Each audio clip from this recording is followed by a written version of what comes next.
விந்தணு குறைபாட்டுக்கு உண்டான சிகிச்சை என்ன? விந்தணு குறைபாடுகள் உள்ள பேஷண்ட்ஸுக்கு என்ன மாதிரி சிகிச்சைகள் இருக்கு அப்படிங்கிறது நெக்ஸ்ட் கொஸ்டினாக இருக்கும். ஸோ இப்போ ஒரு பார்டர் லைனில் தான் குறைஞ்சிருக்குது, விந்தணுக்கள் வந்து ஒரு 10 மில்லியனை தாண்டி இருக்குது அப்படின்னு சொன்னால் அவங்களுக்கு IUIங்கிற சிகிச்சை வந்து எங்களோட குரு மருத்துவமனையில் சிறப்பாக பண்ணிகிட்ருக்குறோம்.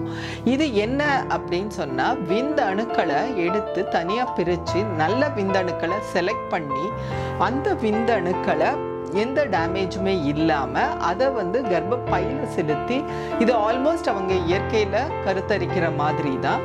எங்களோட 25 years ஆஃப் எக்ஸ்பீரியன்ஸ் இந்த ஃபீல்டில் அது தவிர அட்வான்ஸ் டெக்னிக்ஸ் எல்லாமே எங்களோட குரு ஹாஸ்பிட்டலில் இருக்குது. அகில இந்திய அளவில் குழந்தையின்மைக்கான தலைவராக நான் இருந்தால் கூட இந்த சமூகத்திற்கு எங்களால் முடிஞ்ச ஹெல்ப் பண்ணணும் அப்படிங்கிறது தான் எங்களோட எண்ணம். இந்த மேல்ஸுக்குள்ள பிரச்சனைகளுக்கு நிறைய சலுகை கட்டணங்கள் எங்களோட குரு மருத்துவமனையிலேருந்து கொடுத்துருக்குறோம்.